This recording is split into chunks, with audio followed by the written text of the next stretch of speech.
Olá, pessoal!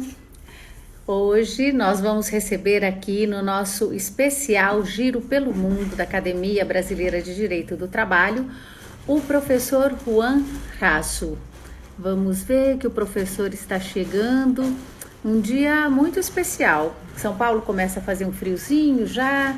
Já vi o professor agora há pouco e vi que também em Montevidéu também faz um friozinho bom. Vamos ver onde está o professor. Deve estar entrando.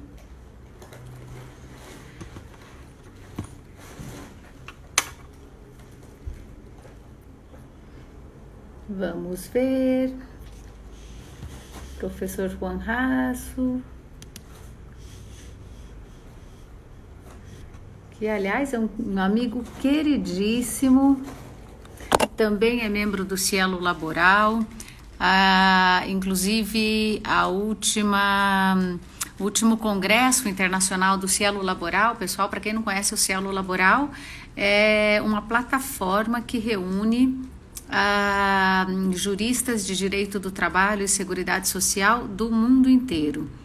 E vamos ver onde está o professor. Vamos ver se eu vejo por aqui. Olha, nosso querido André Zipper também já está aqui. Lembrando que o André vai estar aqui conosco, acho que nas próximas semanas, né, André? Muito bacana. O trabalho da tecnologia ainda vai longe, não é? Será que o professor não está conseguindo entrar? Eu tinha feito o teste com ele pelo outro. Ele deve já entrar aqui. Vamos esperar. Aqui. Nosso querido uruguaio. Um país maravilhoso. Aliás, gente, uma curiosidade, o Uruguai. Como vai, professor? Que tal está? ¿Cómo anda, académica Teresa? Bueno, Usted, usted es una fuerza de la naturaleza que logra unir países y universidades. profesor, sabes que nosotros estamos organizando una charla interesantísima, yo con Macarena, y estará con nosotros Sandra, su compañera. ¡Oh, extraordinario, extraordinario! Y además que vamos a reunir para la charla que son, bueno, es que no lo sé cuántos países, pero hay Italia, Uruguay, Brasil, Portugal, Marruecos, que España, tenemos de África, España, Francia, y bueno, yo pienso que tenemos más o menos que 8 países. Y de esta vez sí que conseguimos reunir más fuera. Bueno, yo pienso que uno de los primeros que vamos a hacer con alguien de África y que para nosotros parecería muy claro. claro. Y antes de que usted pudiera entrar en la live, estaba comentando con la gente que nos asiste sobre el cielo, claro, porque el cielo que nos permite reunir tanta gente de tantos sitios distintos del mundo.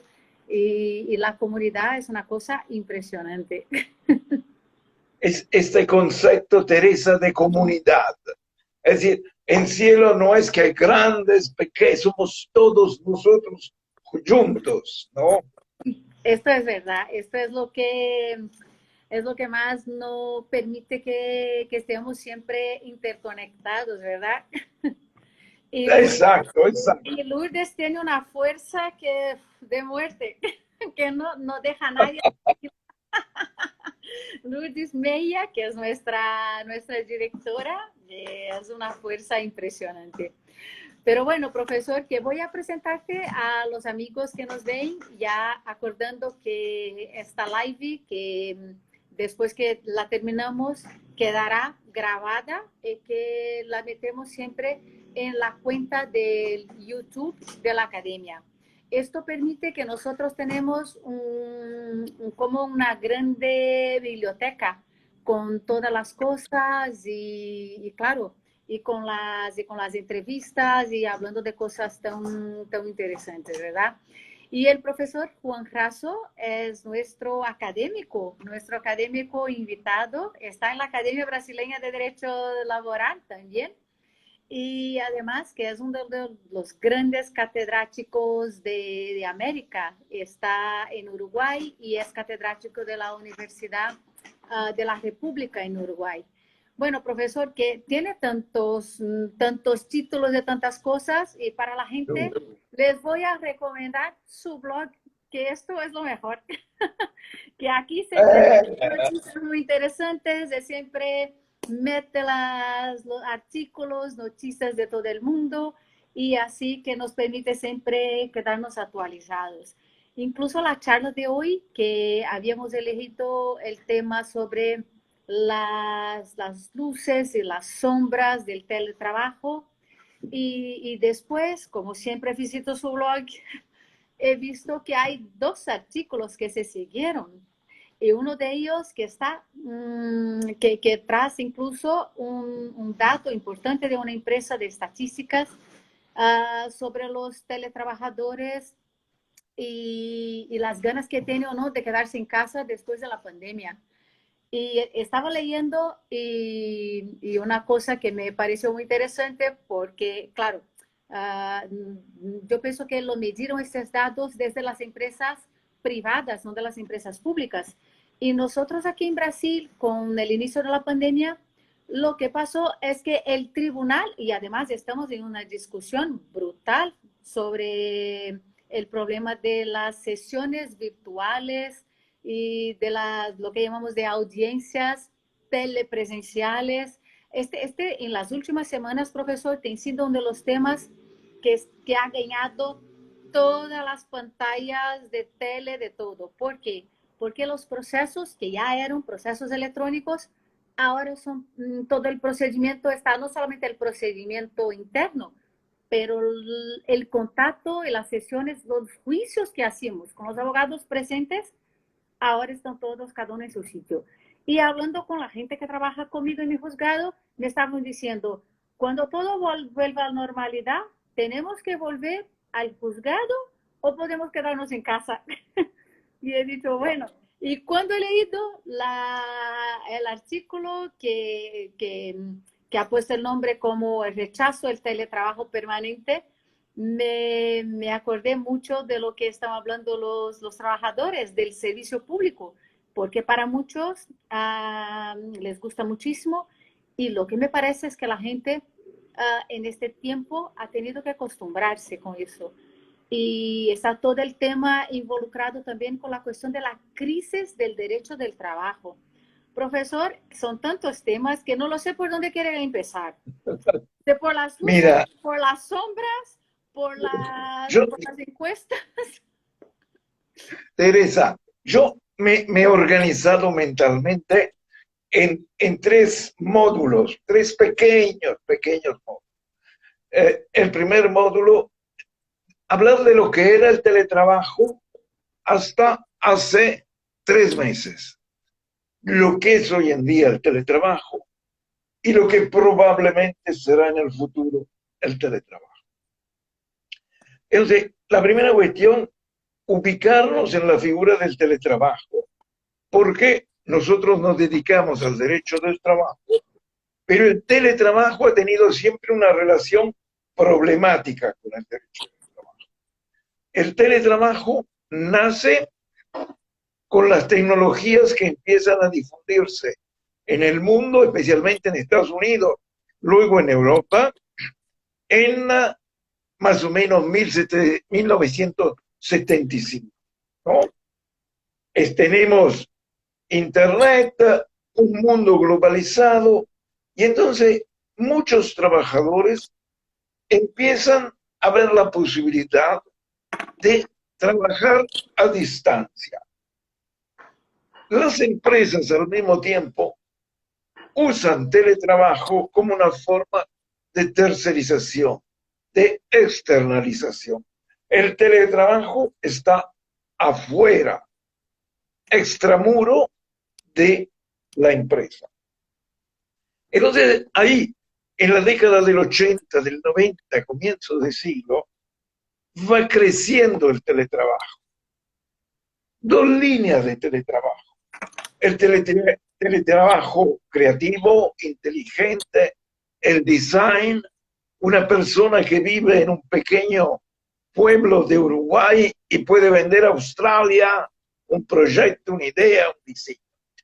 Pero también hay otro tipo de teletrabajo, que es un teletrabajo de obreros digitales, un teletrabajo pobre, de trabajadores que están horas y horas ingresando datos, construyendo recibos, facturas, todas esas.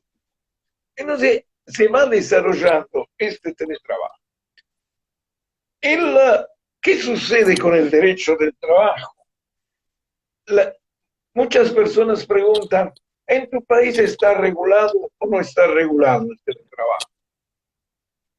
El teletrabajo está regulado en pocos países, pero ¿dónde está regulado? Es una regulación para mí inútil, porque la regulación dice que el teletrabajo subordinado será regulado por el derecho del trabajo.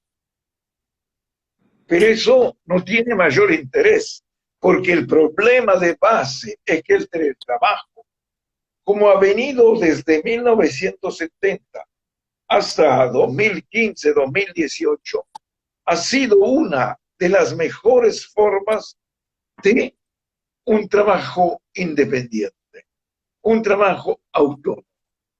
En el teletrabajo hay una especie de uberización de la relación laboral. Eso siempre ha sido así. Muy bien, Teresa. Hace 2 años, 3 años, empieza a desarrollarse en el mundo, en los congresos, en la literatura laboral, la idea de la conciliación de los tiempos de trabajo con los tiempos de la familia, ¿no? En los últimos 2 años, yo he dado conferencias para tratar de convencer a los empleadores que podía ser bueno trabajar adentro de la empresa 4 días y sexta teletrabajar desde la casa, en una forma más flexible. Entonces nosotros ahí aparece una nueva idea de teletrabajo. No es el teletrabajo de personas independientes que están afuera de la empresa, sino es el trabajo de personas subordinadas, dependientes de la empresa, que 1 o 2 días por semana podrían teletrabajar desde casa.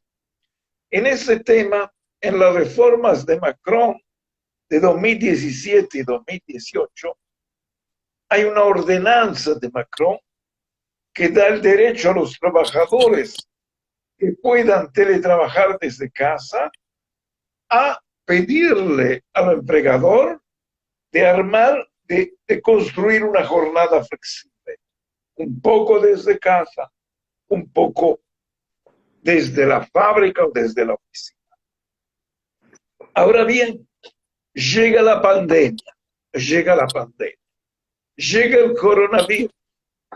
Y el coronavirus, de alguna manera, nos estimula, nos provoca a aprender nuevas tecnologías.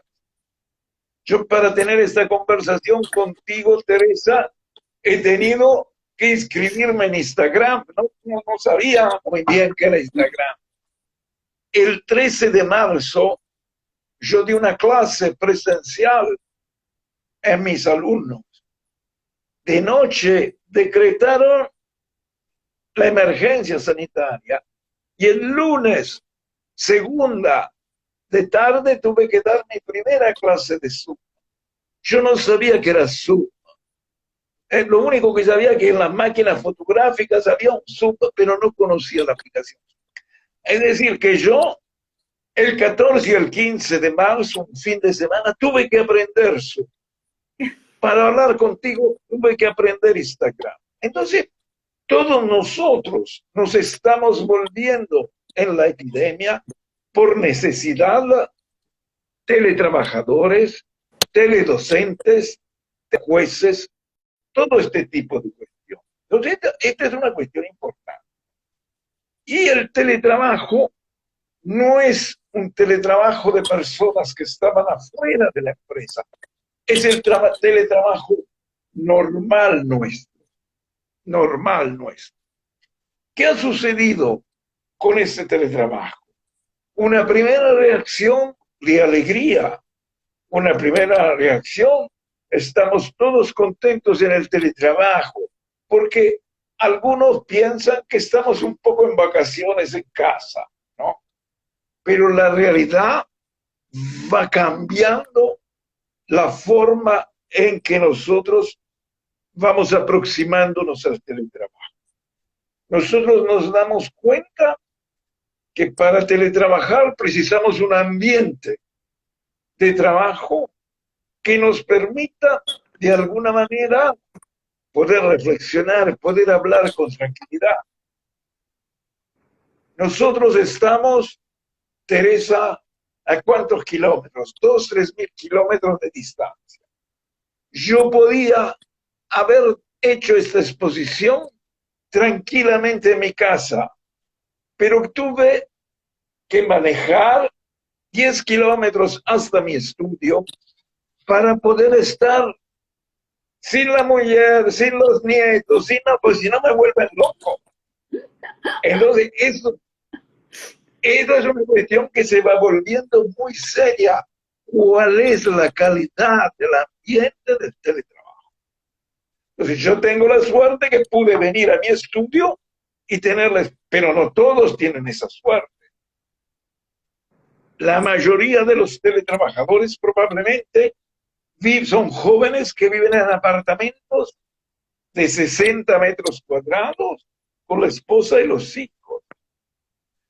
Y no solo está el problema de la calidad del ambiente, está también el problema de la calidad de la ligación en el teletrabajo, la calidad tecnológica, ¿no? Siempre para ser un ejemplo en casa. En casa tenemos un ordenador que está conectado directamente al Wi-Fi y otro ordenador que va al Wi-Fi por Bluetooth. Nos peleamos porque el ordenador que va directo al Wi-Fi tiene mejor calidad de transmisión. Entonces, también está el problema de la calidad de transmisión. Entonces, nosotros vamos viendo que van apareciendo problemas que no teníamos mucha conciencia el primer día.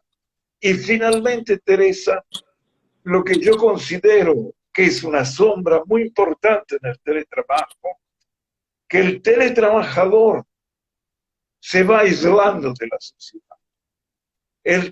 Nuestra vida, mi vida, salir de mañana, ir a la universidad, conversar con amigos, ir a tomar un café cuando termina las lecciones a la universidad, volver a mi escuela. Es una vida de relacionamiento. El trabajo es el puente hacia la conexión con los demás. Tú vas al juzgado, tú tienes una conexión con los trabajadores, después ves un abogado, vas a la calle. Es decir, el teletrabajo nos va aislando, va de alguna manera modificando nuestra subjetividad. Entonces ahí es donde a mí digo, atención, el teletrabajo. Tú hablabas de nuestra amiga común Macarena Sierra, ¿no? Macarena tiene un artículo muy interesante sobre el teletrabajo. Y ella dice, el teletrabajo es bueno cuando hay una oportunidad que justifique el teletrabajo. El teletrabajo es bueno si hay una epidemia sanitaria y yo necesariamente tengo que tener el instrumento del teletrabajo para mantener la conexión con los estudiantes. Pero no es bueno si de alguna manera yo vuelvo esa cosa excepcional en una cuestión regular, en una cuestión común. Y tú me decías, justo lo tengo acá, el, tú te referías a mi blog, y yo, por eso, y yo leía una entrevista hecha a trabajadores privados. Una consultora latinoamericana, Contract Workplace, que 2 meses después de la emergencia sanitaria hace una pesquisa para ver si los trabajadores les gusta ser teletrabajadores. Y la sorpresa es que solo el 7% de trabajadores quieren seguir teletrabajando. ¿Cuántos son los que no quieren teletrabajar? Son también pocos, 14%. Entonces nosotros tenemos 7% no quiere teletrabajar, 14% quiere teletrabajar. ¿Y qué hay? No medio. ¿Qué hay?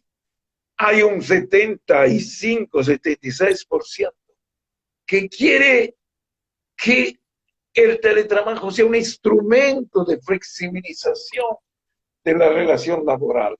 Lo que yo decía, trabajar de segunda a quinta en la oficina y sexta en el hogar. Y ahí mezclar. Entonces, esa es una cuestión importante. Sí, otra sombra que para mí de todas las sombras es la sombra más oscura de verdad. En esta es decir, nosotros, trabajadores, empresarios, universitarios, somos todas también personas de costumbres. Muchos empresarios han tenido la costumbre de construir oficinas, de contratar trabajadores, de tener trabajadores en las oficinas. Esta epidemia ha desarrollado en muchos empleadores la idea de decir, yo puedo realizar muchos servicios por vía teletrabajo. Entonces, ¿por qué voy a alugar una oficina, comprar muebles, tener desinfectado el bañero? Sí, yo puedo tener un proyecto laboral que solo utilizo teletrabajadores. Eso es lo que a mí me preocupa.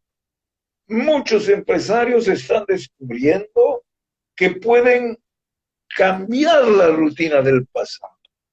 No en todas las actividades, pero en muchas actividades. Y van a más barato el trabajo, van a bajar el costo laboral. No tienen que pagar las instalaciones, no tienen que pagar las máquinas, no tienen que pagar el wifi ni el teléfono. De todo eso lo va a tener que pagar el trabajador. Y hoy en día, un trabajador está en la oficina, va a trabajar teletrabajo y probablemente en el futuro vuelva a la oficina. Ese va a ser un trabajador subordinado. Pero los nuevos trabajadores subordinados van a ser casi todos trabajadores independientes.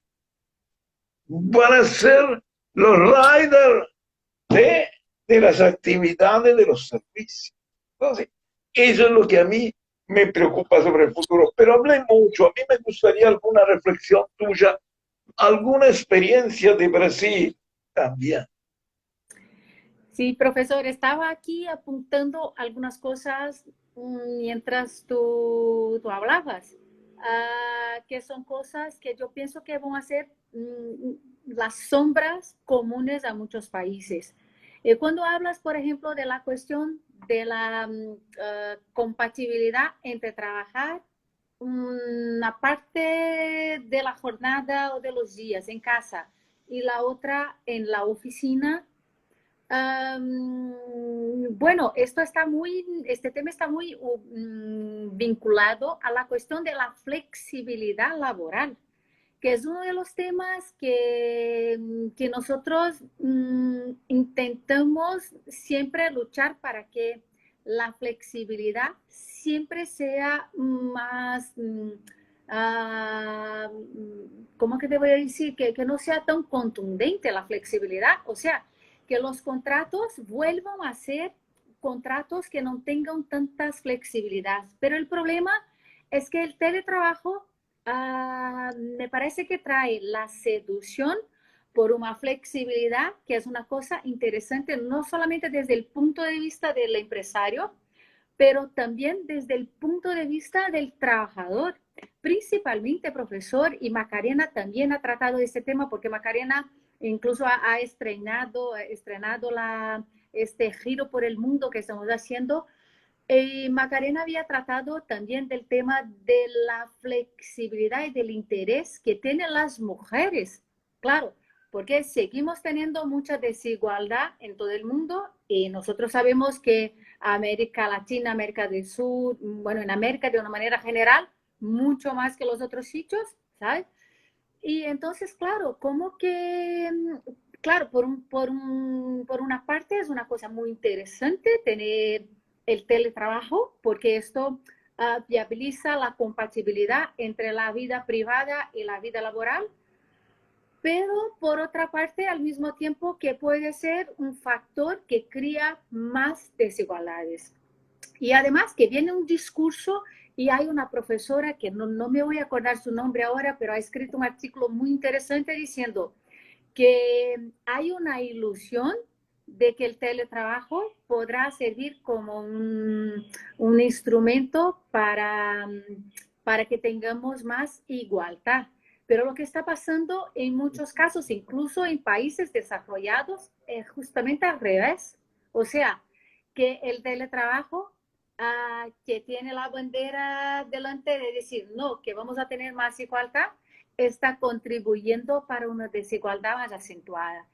Esto tiene que ver también con el problema de la violencia doméstica. Por ejemplo, ahora en el tiempo de pandemia, tuvimos aquí con un fiscal que incluso es el representante de los fiscales en el estado de São Paulo, diciendo del número cómo se ha incrementado la violencia doméstica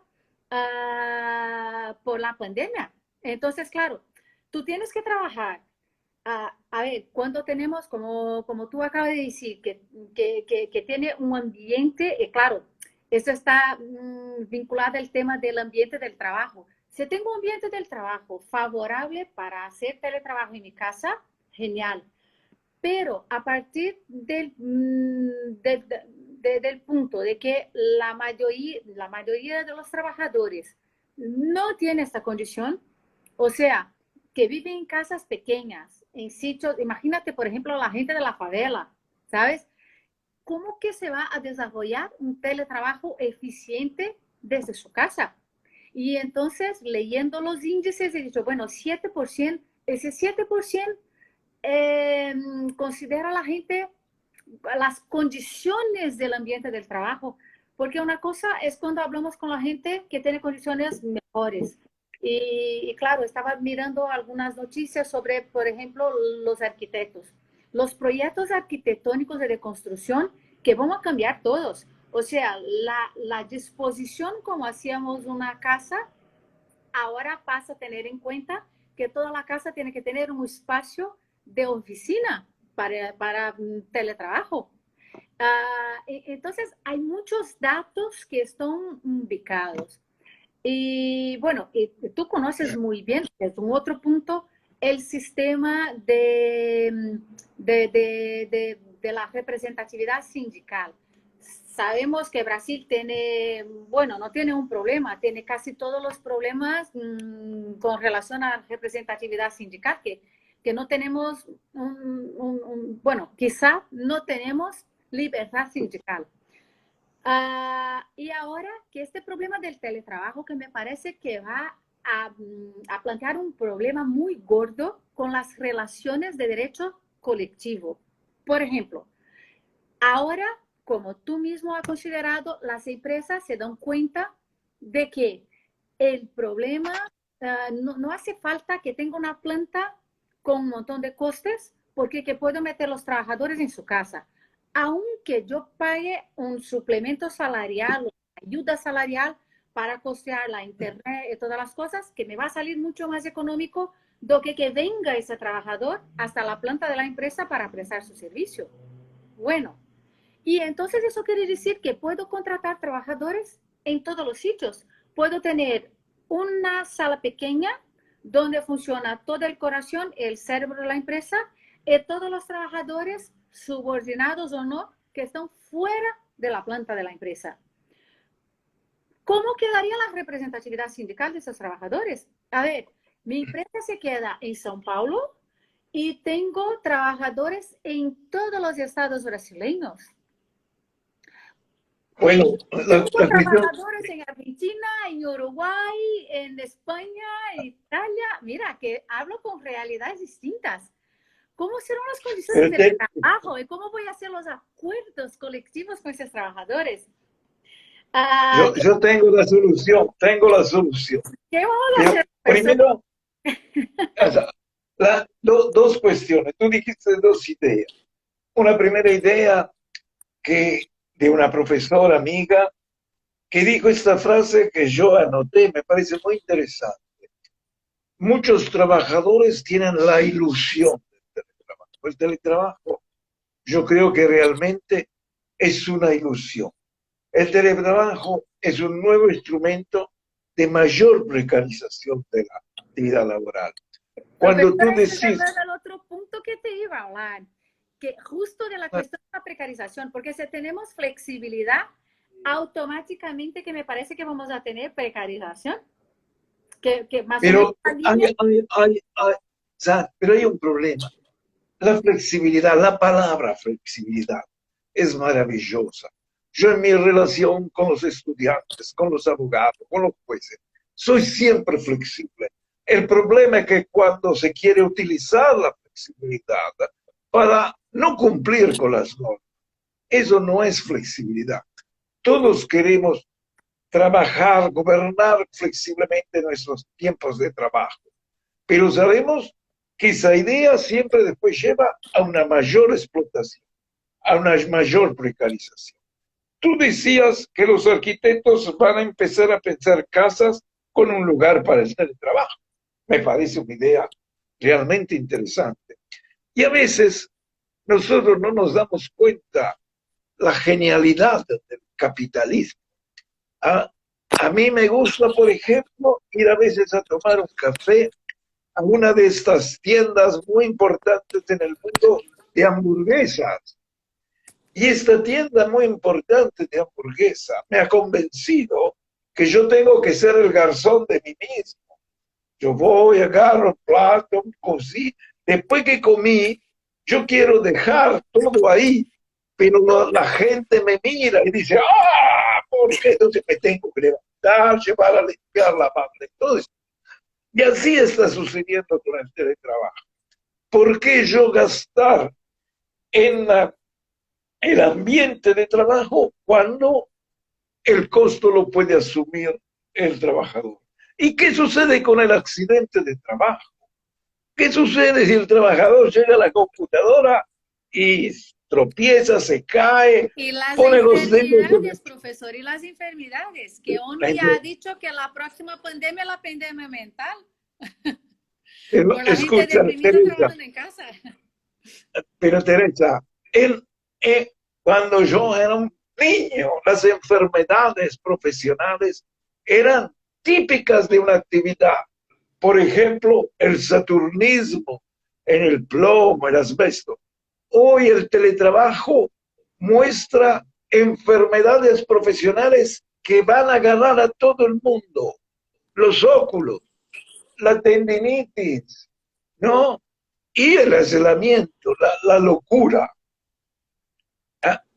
En mi época se decía, estamos locos. Ahora se dice, estamos estresados. Es lo mismo, pero...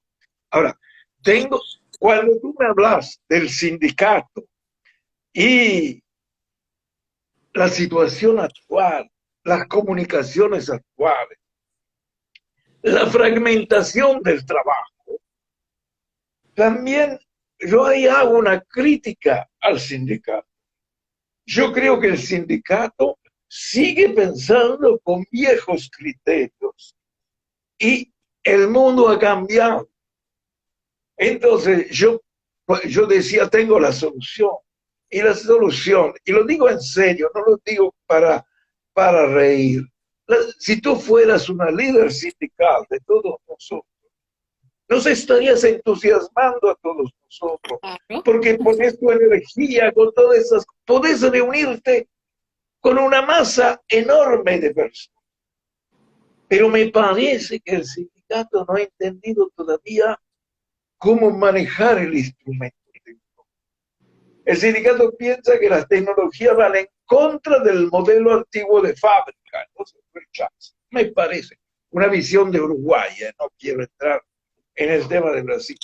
Entonces, hay estas dificultades que se van construyendo cada vez más. Y en un futuro, además, pero un futuro, no un futuro dentro de 10 años, un futuro dentro de 3 4 meses, cuando terminará la epidemia esta, cuando terminará la pandemia. ¿Cuántos trabajadores que han perdido ahora el trabajo pueden volver a trabajar? ¿Cuántas pequeñas empresas se habrán cerrado, fechado? Pero porque hay una línea común de los trabajadores y de los pequeños empresarios, microempresarios que viven de su trabajo, no subordinados, pero son también. Y ahí va a ser un tema realmente muy terrible. También yo creo que si yo fuera un líder sindical, trataría que mi sindicato no solo mirara a los trabajadores subordinados, que entendiera que el sindicato tiene una misión más grande, una misión ciudadana, tiene que tener también a los trabajadores avulsos, a los trabajadores informales, a los microempresarios. No hay diferencia entre un microempresario y un trabajador subordinado. Pero son problemas estos que no siempre se discuten. Sí, es verdad, profesor. Y además que estaba leyendo el manual, me parece que fue, bueno, no lo sé si fue uno de los primeros, pero bueno, es un manual importante que ha publicado la OIT sobre las prácticas del teletrabajo. Este manual es de 2011, profesor. Y ahí la OIT ya decía de la amplitud que tiene el teletrabajo, no solamente para los trabajos, para los trabajadores por cuenta ajena, pero también para los prestadores de servicio en general, para los empresarios, para los trabajos en cooperación, que ahora que claro, de hace algunos años para acá, que estamos oyendo mucho decir sobre los trabajos en colaboración. Claro que esto ha crecido mucho por las plataformas y por la dimensión que ha ganado las plataformas en los últimos tiempos. Y claro, y que todo eso tiene a ver con la cuestión del alcance que ha ganado el teletrabajo. Pero el problema es que a partir del momento que los estados, y aquí en Brasil también, imagino que la mayoría de las legislaciones que conocemos han tratado del teletrabajo solamente desde el punto de vista del trabajo por cuenta ajena y no del trabajo por cuenta propia. ¿Qué es eso? Y entonces, claro, estamos muy retrasados con la visión que tenemos que tener sobre la dimensión del teletrabajo. Me acuerdo que cuando han publicado aquí en Brasil, 2017, la reforma, la gran reforma laboral, la discutimos muchísimo. Además que seguimos discutiendo la reforma de 2017. Primero que el reglamento que tuvimos, que fue un reglamento muy pobre, decimos así, porque no puede alcanzar ni el trabajador subordinado. O sea, cuestiones de que tiene un interés brutal como el ambiente del trabajo, la salud, cuestiones del contrato, como esto que acabo de decir, o sea, que puedo contratar cualquier trabajador en cualquier sitio, incluso en la frontera, y ya no me aplica más la ley brasileña y no lo sé qué ley que se va a aplicar, porque además que aquí no tenemos un derecho internacional tan desarrollado. Y hoy por la mañana Robertella nos decía un poco sobre eso, la, la, la cara internacional de las relaciones laborales, el del nuevo capitalismo que se plantea, y de las nuevas relaciones, de todo. Claro, todas esas situaciones, profesor, que nos da cuenta que aún tenemos un camino muy largo para percorrer, pero en un momento muy complicado, porque uh, estábamos planteando problemas y soluciones pensando en la agenda de 2030 de la ONU, pero la agenda se ha adelantado como que 10 años. En un mes se ha realizado un montón de situaciones y se ha concretado que imaginábamos para de allí a 10 años. Entonces, las cosas todas cambiaron en un espacio de tiempo brutal.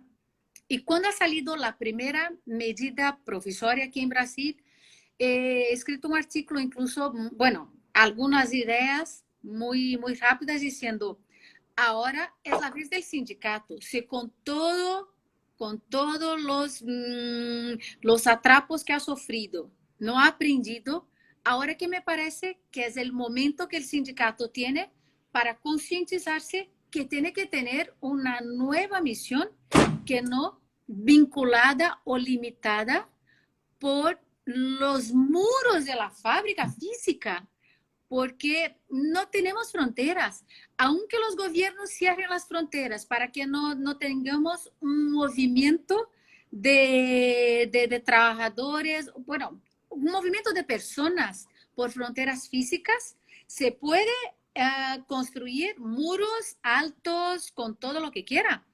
Pero el problema es que no tenemos fronteras, punto.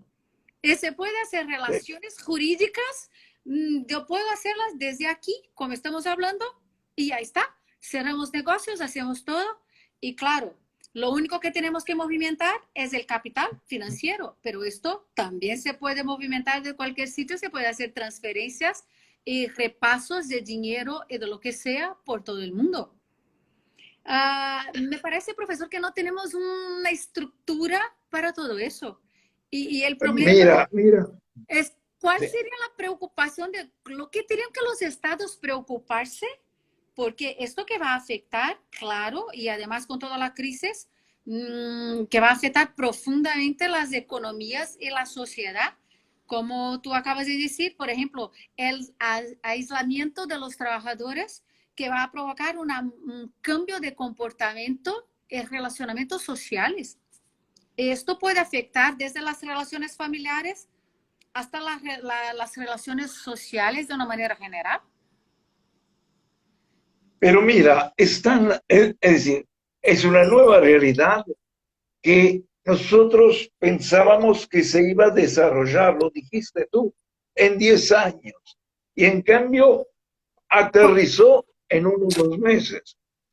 Yo el año pasado tenía un estudiante de posgrado. Y este estudiante tenía una pequeña empresa. La empresa realizaba actividades aquí, en Uruguay. Y le digo, ¿cómo pagan las taxas, los impuestos? Y dice, no, el servidor de la empresa está en Bolivia. No, es una empresa boliviana. Porque él estaba utilizando una plataforma de un servidor de Bolivia.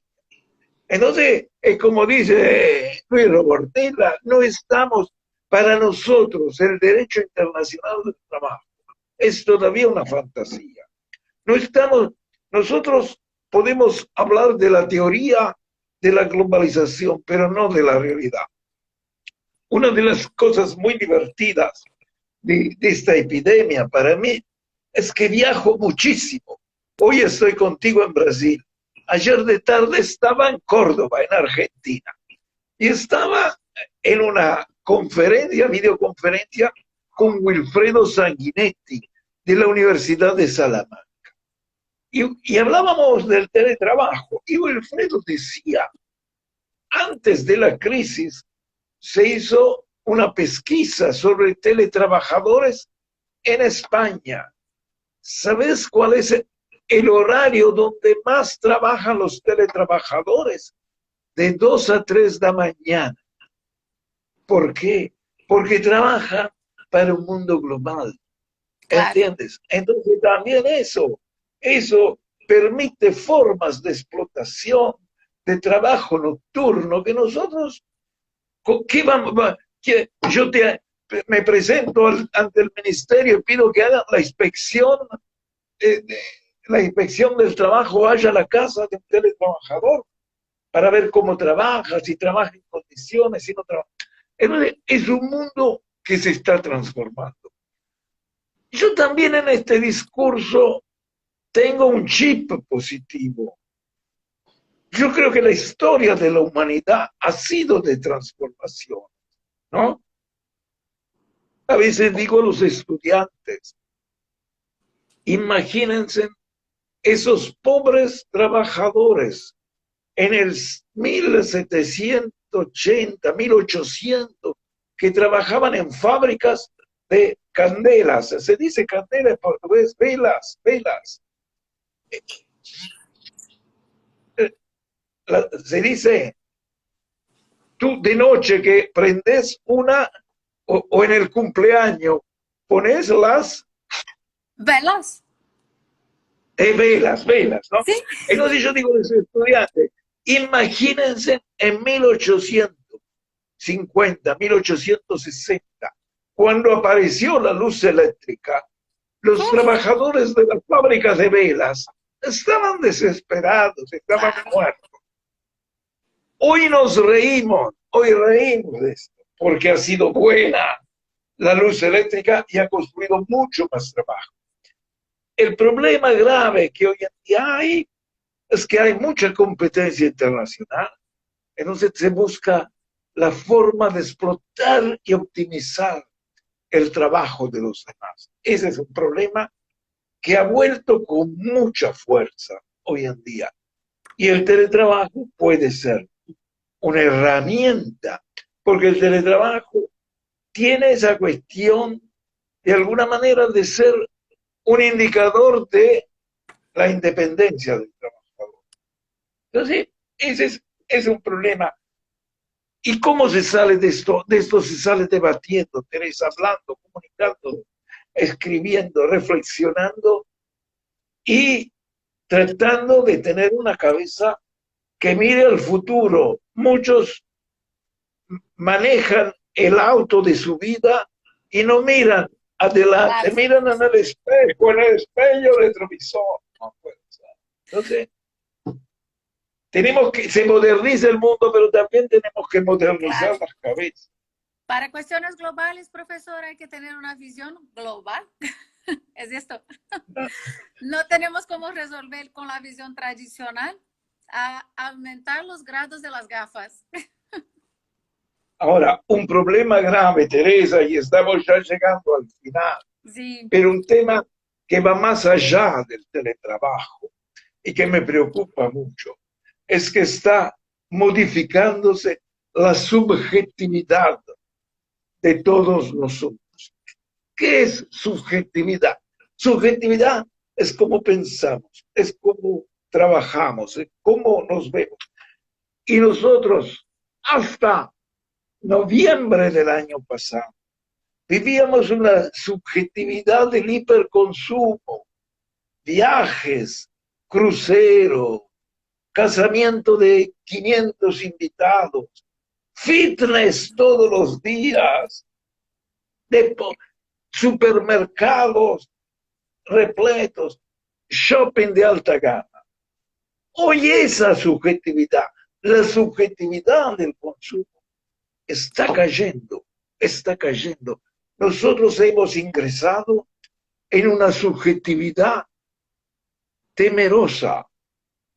Mi problema hoy en día no es ir el año que viene a un evento de la Academia en San Pablo, que mucho me gustaría, vi el nuevo presidente.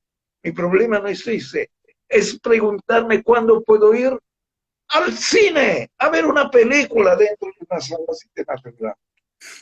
Y entonces, eso estamos perdiendo.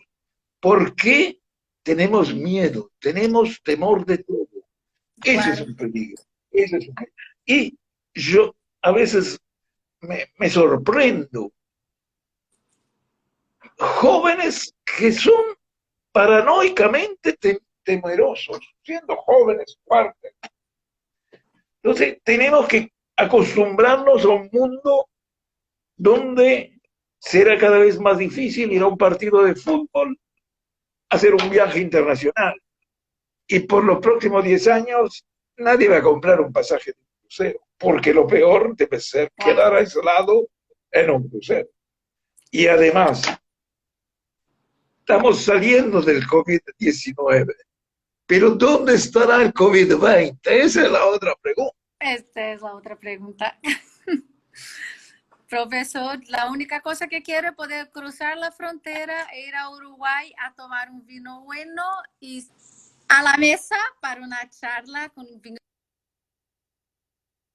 vinosito, con la carne uruguaya, con los amigos. Esto que sería genial. Pero bueno, ya llegamos al final y sabes que el Instagram nos corre, bueno, nos rompe el tiempo así con una mala educación tremenda. Pero de todas maneras que quiero decirle a la gente que está aquí con nosotros, Luis Madera, ya ha pasado por aquí muchos académicos, Ben Terculano, Jorge Honor, que tú conoces, Ricardo Guimarães Aguiar, y bueno, y otros compañeros más que claro que no me voy a acordar el nombre de todos, Vicancha, que siempre está con nosotros también, y Priscila, que Priscila incluso es una abogada y ha hecho una sugerencia para que hacemos una otra charla sobre inspección laboral, de cómo quedaron las inspecciones laborales. Es que son tantos temas que están, que son al mismo tiempo que no son nuevos, pero que tiene que tener una dimensión distinta de aquella que teníamos nosotros, claro. Y entonces, dar gracias a la gente que sigue con nosotros y principalmente a ti, profesor, te dejo con las palabras finales, que para mí siempre un placer enorme hablar contigo, porque siempre aprendo muchísimo y con muchas ganas de ver la hora de poder correr al avión, o al menos es que de São Paulo hasta Uruguay tenemos una carretera un poco larga, ¿verdad? Pero bueno, si nos vamos en avión, que nos encontramos en algún punto del medio del camino. Teresa, Muchísimas gracias, profesor, por todo. como palabras finales, el compromiso serio de todos nosotros de formarnos, de hablar, de estudiar, todas estas cosas. Y de continuar con esas reglas. Y termino pidiéndote un regalo, Teresa. Como regalo de esta charla, me gustaría después que me mandes por tecnología WhatsApp una foto del cuadro que tenés atrás, que me parece hermoso. ¿Sabes que este cuadro detrás lo compré en una playa de estas de dónde es, de Bahía, yo pienso, en una tiendecita muy pequeña de un artista local, mira. Mira, hermoso, quiero la foto del regalo. Profesor, cuando liberen los aviones, que me voy ahí y a ver si la chica te hace uno igual. Así lo llevaré a Montevideo para regalarte en persona. A cambio de un vino, ¿cómo se llama la uva que tiene ahí que me encanta? Tanat, el vino Tanat, Sí. con la uva agria. Este es genial, genial. Profesor, muchísimas gracias por todo. Y acordando que tú estarás con nosotros en el Congreso de agosto. Tenemos a Juan Jasso con nosotros, qué bueno. Esta semana lo publicaremos del programa. Muchísimas gracias, profesor. Y bueno, que vuelva siempre, por favor. Y muchísimas gracias a nuestros amigos que nos acompañan también.